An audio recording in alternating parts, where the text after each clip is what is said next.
حضور سے پوچھا گیا حضور آپ کے اہل بیت میں آپ کو سب سے زیادہ محبوب کون ہے؟ کہا مجھے حسن اور حسین اہل بیت میں سے سب سے زیادہ پیارے لگتے ہیں۔ اور حضور اپنی صاحبزادی سیدہ فاطمہ الزہرا رضی اللہ تعالی عنہا سے فرمایا کرتے تھے میرے بیٹوں کو میرے پاس لاؤ، بلاؤ، کدھر ہیں؟ شہزادوں کو بلاؤ۔ تو وہ حضور کی بارگاہ میں ان شہزادوں کو لے کر کے آتی، حضور ان کو سونگتے اور حضور ان کو اپنی آغوش میں لے کے سمیٹتے۔ ایک دن حضور حجرہ فاطمہ سے قریب سے گزرے تو حضرت امام حسن اور امام حسین رضی اللہ تعالیٰ عنہ رو رہے تھے، تو سیدہ فاطمہ رضی اللہ تعالیٰ عنہا کو آواز دے کے کہا بچوں کو چپ کرواؤ، تم جانتے نہیں ان کا رونا مجھے اذیت دیتا ہے۔ حضور علیہ السلام فرماتے ہیں حسین روئیں تو میرا دل دکھتا ہے، اور جب حسین ابن علی کی گردن پہ خنجر چلا ہوگا تو رسول اللہ کا دل نہیں دکھا ہوگا۔ کہا یہ روئیں تو میرا دل دکھی ہو جاتا ہے، تو مجھے بتاؤ جب ان کا پانی بند کیا گیا تھا اس وقت رسول اللہ کا دل دکھی نہیں ہوا تھا؟ جب ان کی لاش پہ گھوڑے دوڑائے گئے تھے، جب ان کا پیراہن اتارا گیا تھا، جب ان کا سر کاٹا گیا تھا، اور جب 34 زخم تلواروں کے اور 34 گھاؤ نیزوں کے اور 113 سوراخ تیروں کے ان کے بدن میں لگائے گئے، ان کا جسم چھلنی کیا گیا اور گھوڑوں کی ٹاپوں تلے ان کے بدن کو روندا گیا اور سر کاٹ کے نیزے کی نوک پہ چڑھایا گیا، گنبد خضرا کے مکین پہ کیا گزری ہوگی؟ کیا حضور کو اذیت نہیں ہوگی؟ اور جو آج یزید کو امیر المومنین رحمت اللہ تعالی اور کیا کیا بولتے ہیں، کیا رسول اللہ کا دل دکھتا نہیں ہے؟ سیدہ فاطمہ الزہرا کے قلب اطہر پہ کیا گزرتی ہوگی؟ مولا کائنات کے قلب اطہر پہ کیا گزرتی ہوگی؟ یہ کتنے بد نصیب لوگ ہیں جو یزید کو اپنا مقتدا اور اپنا امام مانتے ہیں۔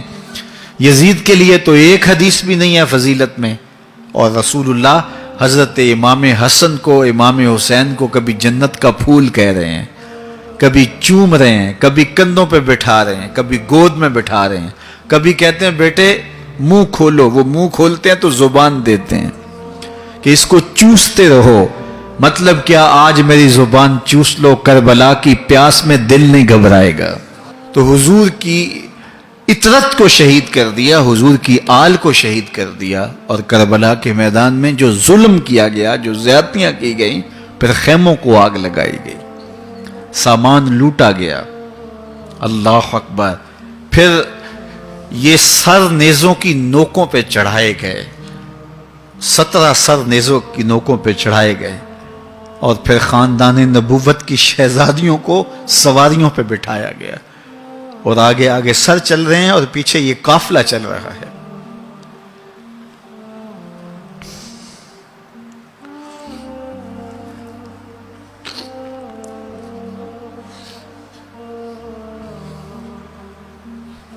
یہ کہانی ایسی ہے کہ کہنے والی ہی نہیں ہے، اتنا دردناک واقعہ رقم ہوا ہے۔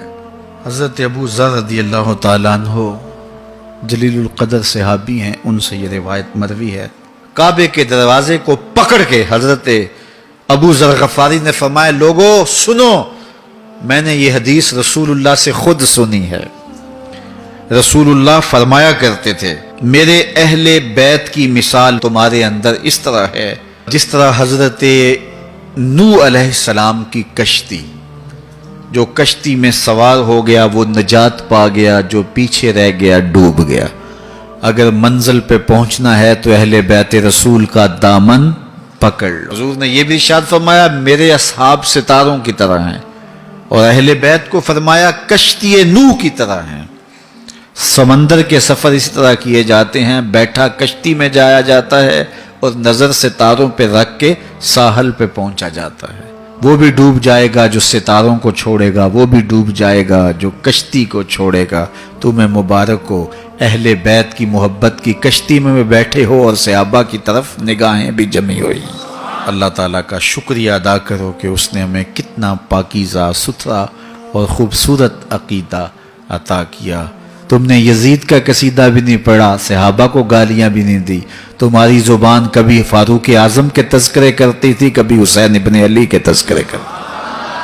تمہیں مبارک ہو کہ تمہارے عقیدے صائب ہیں، ستھرے ہیں، پاکیزہ ہیں۔ اللہ آپ کو سلامتیوں سے مالا مال رکھے۔ دین کی بات پھیلانا صدقہ جاریہ ہے، ثواب کی نیت سے ویڈیو کو شیئر ضرور کیجیے۔ جزاک اللہ۔